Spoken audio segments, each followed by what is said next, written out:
Olá pessoal, tudo bem com vocês? Sejam todos muito bem-vindos ao Clube dos Dividendos. Eu sou Bruno Mazzoni e no vídeo de hoje vamos falar sobre CBA, CBAV3. E as pautas do vídeo serão as seguintes: vamos comentar um pouquinho sobre a situação do alumínio, situação da empresa também cíclica, né, que depende demais do preço do alumínio e do mercado doméstico. Vai falar aqui sobre a sua segmentação de receita geográfica, vamos falar sobre a situação no Brasil, especificamente para as indústrias que a CBA atende, tá? E a sua dívida. Principal tendão de Aquiles é a alavancagem, a gente vai falar sobre a DRE dela, seus múltiplos, os dividendos que foram distribuídos pós-IPO. E aí sim, pessoal, a gente vai finalizar com a análise gráfica para vocês aqui da CBAV, movimento de preços muito chato, nesse momento batendo em preço de follow-on, que é um suportaço, vamos falar sobre isso, e também sobre a continuidade da tendência de queda atual, certo? Sem mais delongas, disclaimer na tela, eu sou o Bruno Mazzoni, considere se inscrever aqui no canal Clube dos Dividendos, porque eu, analista, CNPI técnico, pessoal, estou todo dia aqui cornetando um pouquinho de mercado, trazendo para vocês uma visão aí sobre dividendos, análise de uma empresa específica, cenário macroeconômico. Então, se você é chegado nesses assuntos que envolvem, de certa maneira, ali, ações, investimentos, renda fixa também, nós temos aqui conteúdo sobre, considere se inscrever e ative as notificações. Assim, o YouTube te avisa pelo menos uma vez por dia sobre os conteúdos dos vídeos aqui do Clube dos Dividendos. Pessoal, vamos lá. Vídeo passado, eu comentei que a CBAV, 2 pontos em relação ao vídeo passado, né? Tinha no cenário da sua commodity específica, o alumínio, estabilidade. E de fato o pessoal andou de lado e muito de lado o preço do alumínio, tá? E isso já faz mais de ano. Então, se nós pegarmos aqui o terceiro TRI de 2022 para o terceiro TRI de 2023, tá? Uma certa estabilidade no preço da commodity, tá? Com oscilações no trimestre, né? Entre trimestres, mas uma estabilidade interessante, tá? O problema é a capacidade que o mercado tem hoje de comprar commodities de maneira direcional. Não só alumínio, que é uma commodity de consumo ali especificamente, pode ser uma proxy, assim como o cobre é de atividade econômica, mas o alumínio nem tanto, é um pouquinho menos, mas ainda assim está conectado com o crescimento ou não econômico. A gente não tem hoje uma capacidade do globo, ou seja, de fluxo financeiro, tá? Direcional para uma única commodity, para uma cesta de commodities específica. Tem commodities que estão indo muito bem, o petróleo foi muito bem em determinado momento, entre dezembro e janeiro. Nós tivemos o urânio nesses últimos anos indo muito bem, mas é específica da tese, seja por conflito geopolítico, seja por uma renovação de geração energética, no caso do urânio.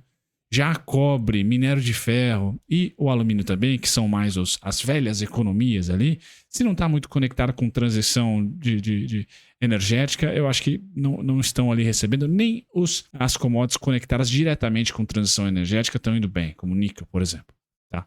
Então, o alumínio, pessoal, nós temos aqui um mundo muito positivo, por exemplo, para o resultado da Ambev, porque o alumínio está por um bom tempo aqui estável e nós tivemos aí uma certa estabilização também do câmbio. Tá? Então é bom para as empresas, como é o caso da Ambev, que é uma bela cliente aí da CBAV. O alumínio, então, pessoal, sem grandes nuances aqui. Qual é o problema? Qual foi o principal problema da CBAV? Ciclo de investimento e dívida. A gente chega já no vídeo aqui, mas a commodity está em um bom preço. Se nós pegarmos aqui a relação com o contexto sendo 2020, pessoal, aqui está 2020. Tá? Então toda a alta da commodity pós 2020, tá? Mesmo com a queda e estabilização atual, nós ainda estamos bem distantes do mundo entre aspas, né, pré-pandemia. Tá? O pré-pandemia é cenário base meu? É. Principalmente se China não reportar grandes nuances aí para o mundo e os Estados Unidos continuarem aí com uma taxa elevada de juros por mais tempo, higher for longer, que deve ter de maneira lenta, mas consistente, uma certa falta de fluxo para commodities. E aí são os dois cenários. Estabiliza no momento atual, 195 sendo piso, 215 sendo teto, ou a gente tem um drawdown muito parecido com 2014. Tá? E aí os emergentes vêm junto e a gente tem que se preparar para isso ao longo de todos os meses aqui. Óbvio que eu vou sempre trazer os conteúdos para vocês. Mas no primeiro trimestre, segundo trimestre, 2024, pessoal, que a gente ainda tem expectativa de China manter esse 5% de crescimento, apresentar um plano aí no fiscal, na parte fiscal um pouco mais robusto. É de manutenção. 195 oportunidade de compra, 215 oportunidade de venda. Não é o primeiro semestre de 2024, pelo menos na minha opinião, um ano direcional, onde a gente vai escolher ou o dólar se fortalece ou o dólar se enfraquece. O segundo semestre desse ano aqui, aí sim. Eleições americanas, é o evento mais importante geopoliticamente falando, macroeconomicamente falando. A gente pode ter uma decisão muito forte de pró-dólar ou pró-commodities. esse primeiro semestre, pessoal, a dança vai ser idêntica, minha opinião, a 2023, tá? Para a CEBAV especificamente, até porque ela é mais conectada com o Brasil, 85% Brasil, 7% Estados Unidos, 2% China, ela deveria, em tese, estar aqui, pessoal, em um momento bom, tá? Por quê? No terceiro trimestre, nós tivemos as principais indústrias que são clientes ali da CEBAV. Vendas de implementos, tá? Nós tivemos um crescimento de 8%, tá? Produção de veículos leves, também ali nessa indústria automotiva, crescimento de 4%. Produção de eletrodomésticos, crescimento de 6%. Consumo de cimento, crescimento de 9%. Então, as indústrias diretamente ligadas ou indiretamente ligadas, todas elas foram bem, tá? Aí nós vamos para os comentários da companhia, olhando para o Brasil, que é a sua principal fonte de receita. Risco da CEBAV, pessoal, a gente sempre comenta aqui. Receita em real, parte de dívida em dólar. Isso é um pipinaço. Apesar de ela ser exportadora, ela ainda não tem grande pujança na exportação. O alumínio brasileiro ainda não tem grande renome, grande participação no mercado global. Na comparação com o terceiro TRI de 22, houve crescimento na demanda doméstica, Brasil, decorrente dos setores de bens de consumo e construção civil. Então, segurou aqui essas duas demandas. Desaquecimento no setor de embalagens, e aqui pode ser um proxy aí de um resultado ruim da Ambev que não veio, tá? Em relação ao ano passado, principalmente em função do desempenho do mercado de latas de alumínio. A Ambev reportou um bom resultado. Quarto trimestre é um resultado forte para o consumo de alumínio, festas, etc. Então, embalagens aqui deve retomar no quarto trimestre. O resultado sai agora após o carnaval. Recuo do prêmio doméstico, seguindo tendência dos prêmios internacionais. Apesar disso, nos últimos trimestres tem demonstrado menor volatilidade, tá? Então, esse prêmio DDP, de certa maneira, teve um recuo importante também, pessoal, tá? Em relação aos trimestres anteriores, mas já apresentando estabilidade. Eu quero comentar aqui, as principais indústrias, pessoal, estão indo bem, ou pelo menos, em tese, segurariam ali um bom resultado da CEBAV. Porém, esse resultado não está acontecendo. A empresa não está conseguindo colocar no bolso nada. Muito pelo contrário, a principal virtude, trunfo da CEBAV no curtíssimo prazo, foi alongar a sua dívida. Então, o pipinaço que ela teria nos próximos 2 a 4 anos, ela passou para 2027 em diante. Qual que é a parte positiva para você acionista, pessoal? Nós temos 2024, um ano completo de desaceleração dos juros, ou seja, de política monetária aliviando. Se ela conseguiu refazer essas dívidas, alongar essas dívidas, pessoal, dá uma chance de respiro. A atividade econômica me parece que vai segurar e vai de novo a surpreender mercado. Todos aí começaram o ano com 1,5, já começa a bater na porta aí revisões para 2. É importante. Acho que o quarto TRI tem que ser um trimestre de geração de caixa, para trazer um alívio para os preços da CEBAV, que estão no Price Action, na análise técnica que a gente vai ver já, em um baita desconto inclusive de follow-on. A empresa já anunciou follow-on logo após o seu IPO. O que é ruim, tá? O que é um sinal ruim de curto prazo. Então, junta a salada aqui, pessoal, apesar da parte positiva da economia doméstica, a dívida tem parte em dólar forte, como vocês estão vendo aqui, esse é o custo leve da dívida, que nada tem de leve, tá? E vejam que 80% quase da dívida é em dólar. Então, ela tem uma dinâmica muito ruim.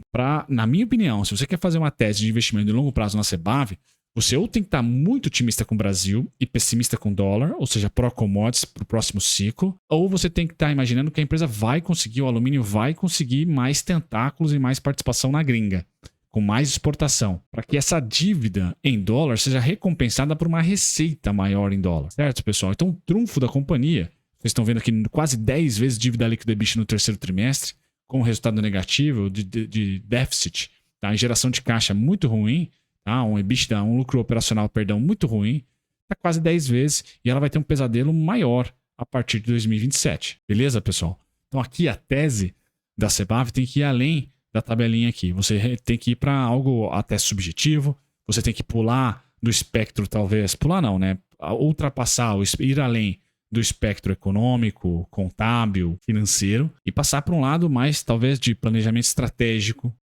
forças e fraquezas, né? Ou análise SWOT, que seja ali, porque a empresa, de fato, tem uma dinâmica hoje não muito agradável, tá? Não muito agradável. E quando a gente olha de 2021 para cá, IPO para cá, o que me aborrece um pouco na companhia, no curtíssimo prazo, é o quê? Financiamento. Então, o fluxo de financiamento está realmente absurdo. né, para os moldes da companhia, ela tem aqui financiado 700, 500 e abaixou um pouco no terceiro trimestre milhões, mas esse fluxo veio justamente quando o lucro não aconteceu e com a piora do resultado financeiro. Então está pagando mais juros, só que está fazendo mais financiamento. Então, assim, é difícil imaginar que não vai ter mais follow-on. Tá? Deve vir mais um follow-on aí para Sebav, caso o resultado, e aí é mais específico da companhia, não seja positivo. Tá? Que eu não consigo, que não tenho proficiência para explicar para vocês o porquê que ela não está conseguindo pôr minimamente caixa com algumas indústrias específicas aqui no Brasil crescendo. Tá? É a dívida feita pré-IPO ou durante os anos aí de 2021 e 2022 que agora está batendo na porta e a empresa se afogou? Muito provavelmente. Tá? Essa é a parte superficial que eu consigo trazer para vocês. Mas se você fizer um estudo um pouquinho mais detalhado, vai chegar ali na estrutura de capital da companhia e um pouquinho na dinâmica entre EBITDA e fluxo de caixa, e principalmente fluxo de caixa de financiamento, para entender como que a empresa, por tanto tempo, por tantos trimestres seguidos assim, mesmo com a economia brasileira não patinando e sim olhando com revisões altistas, fez fluxo de caixa negativo aqui. Em todos os trimestres de 2022, pessoal. Minto. No segundo tri, ela conseguiu aqui fazer um fluxo de caixa positivo e foi o trimestre dos dividendos, inclusive, tá?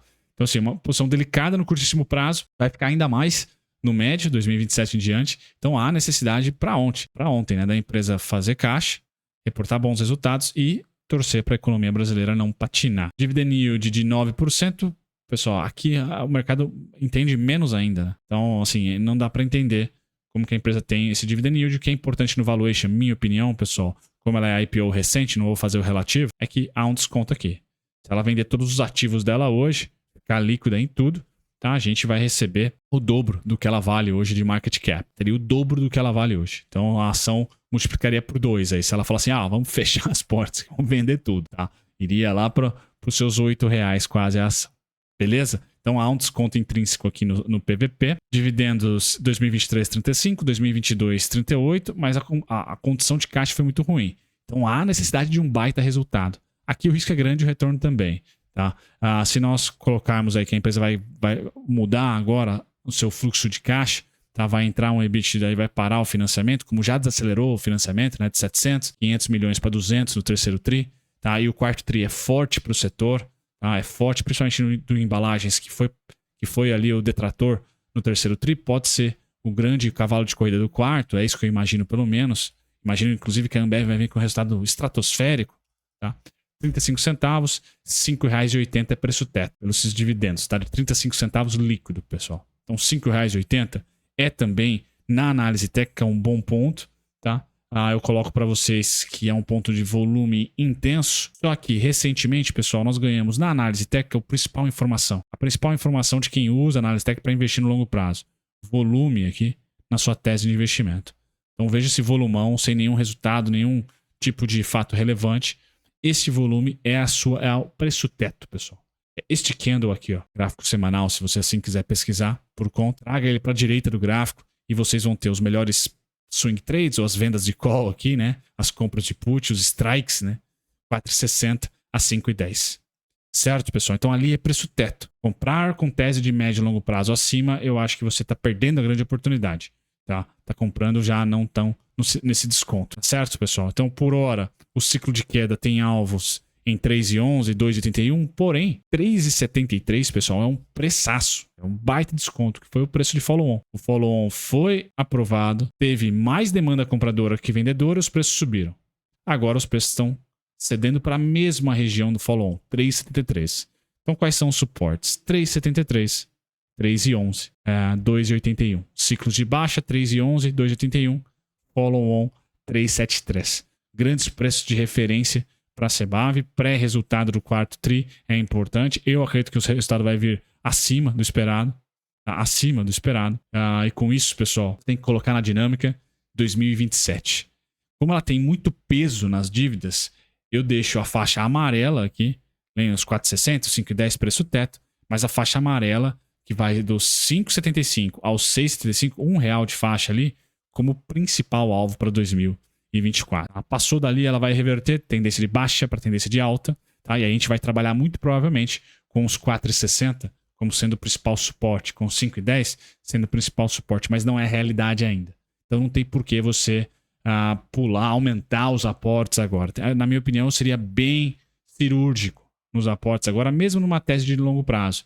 3,73, 3,11, 2,81 e você pode aí financiar essa queda aí fazendo suas vendas de call, se é que ela tem liquidez. Acho difícil ter, mas se tiver, show. Tá? E de repente, aí tenta fazer com uma negociata aí com algum fazedor de mercado, você tentar se financiar dessa maneira e olhar para opções longas de compra. Tá? Opções longas de compra que tenham o strike abaixo dos 5,75. É uma situação difícil, uma estratégia difícil de conseguir operacionalizar, talvez pela liquidez, também pela proximidade hoje dos 5,75 e opções longas têm um preço mais gordinho.